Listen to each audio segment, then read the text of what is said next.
Okay, so today we're going to take this apart, this original budding adjustable wrench, which was the first adjustable wrench with a worm drive, which is what the modern day ones have, but they've moved to the middle.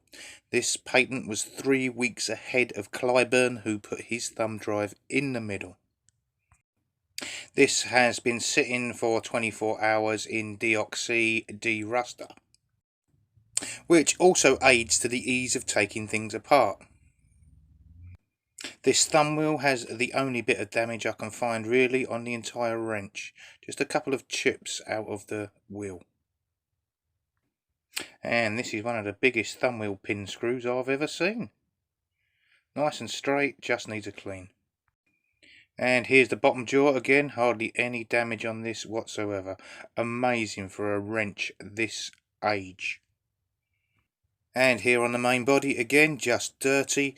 Can't really see any damage. There's no damage to the top jaw. There is a couple of lines just cut across it a little bit lower, probably from a previous owner, just to mark that it was theirs, but negligible. Going to take this thumb wheel pin right now and stick it in the chuck of a cordless drill, ready for later on. Make cleaning it much easier.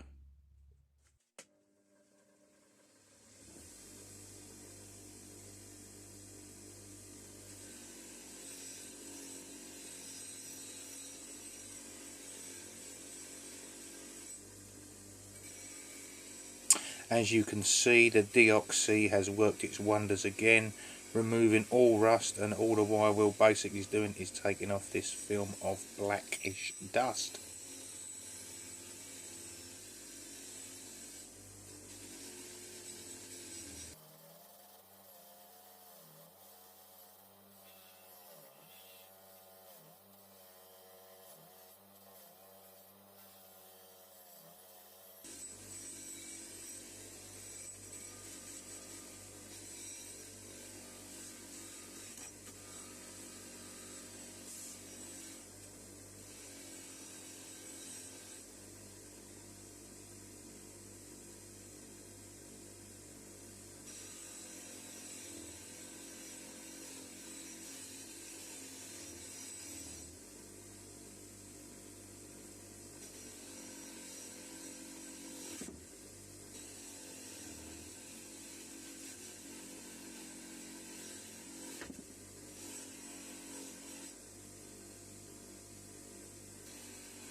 So we'll speed up finishing it off a bit on the wire wheel here, and we also flick over to the fibre wheel just to take off any blemishes or burrs around the edges.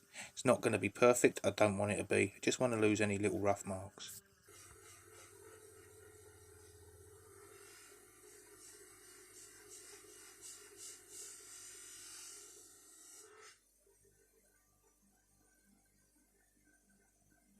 You can see this bit here is not as shiny as now the top of the jaw, so we're going to put that through the fibre wheel very quickly as well.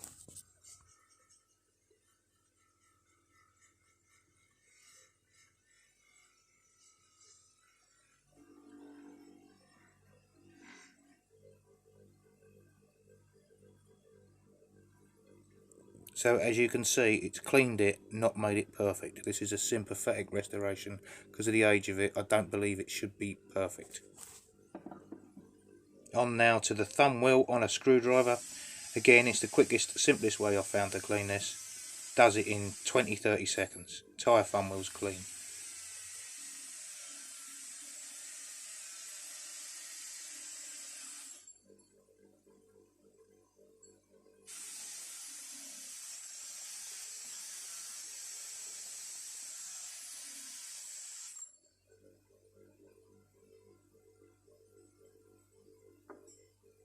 And now the movable jaw.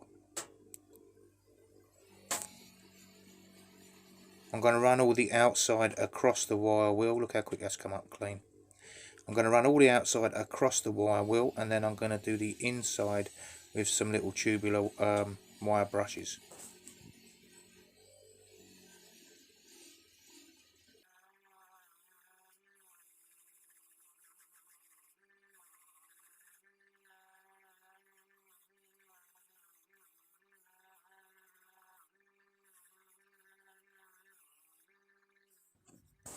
And again, just running it very quickly across the fibre wheel just to take off any bad little points that stick out on the edges.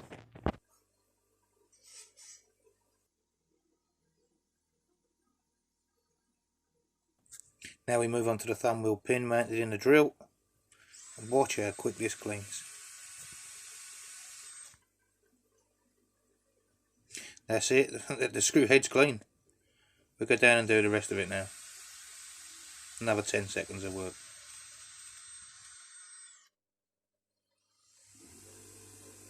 The screw head wasn't quite perfect, so again just ran down on the fibre wheel there just to get rid of any defects.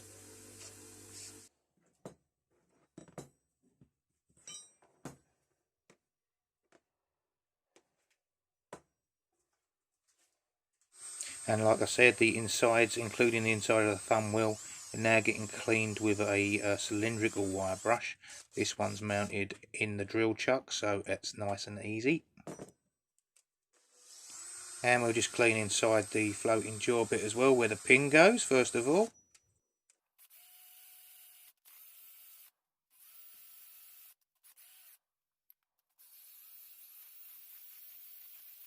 And now inside the bit that slides up and down.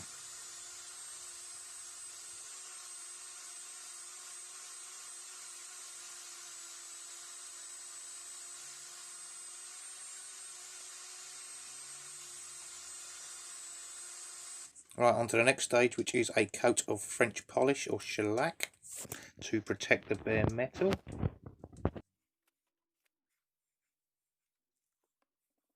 Absolutely every single part of metal here gets covered in French polish. It's a very good protectant. You can't overdo it too much. You might have to do it in 2 or 3 coats, otherwise it does tend to stain yellow. But it is a really good protectant, so it's well worth doing it.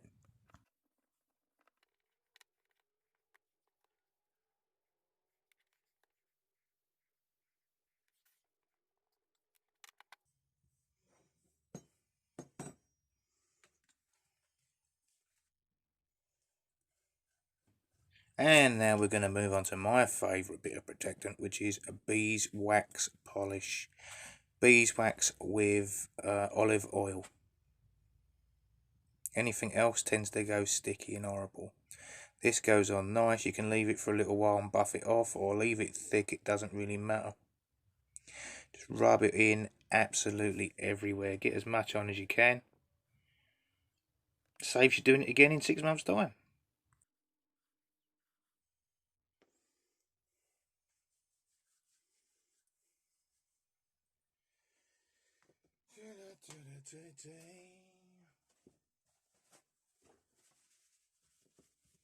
So when that's had a bit of time to just do its magic, rub off the excess if you choose to. Otherwise you can just put it all together and give it another coat and just leave it really waxy. It's up to your personal choice. I'm taking all the excess off because I want to assemble this and make it look good for the video, really.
Yeah, this is normal speed, yeah? I'll not sped this up. This is the speed of my fingers working at normal human speed. And then doing it back up again. Left-handed, sorry. Just to show you how easy that is after 100 and don't know how many years. So, the clean's been very sympathetic. Basically, I've just took the dirt off. I have run round it very quickly with the fibre wheel, just to lose a few marks. But I've left a lot of marks on there because it's where it's been in it for the last century and a half or more. That is a keeper. I won't be selling that. Like I said, this is the first ever thumb wheel patent by 3 weeks. Clyburn was 3 weeks later, and they knew each other, and the difference with the Clyburn is it went in the middle.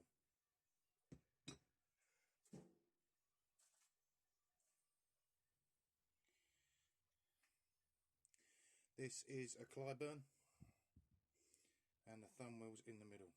This one's, I haven't got round to fixing this one up yet. Thumb wheel's in the middle, thumb wheel's on the back. Okay, that was nice and easy really, wasn't it? Simple, sympathetic restore. I still think we should all have one of these if we're a spanner enthusiast-ish a little bit. Alright, thanks for watching. Have a good rest of your day. Bye for now.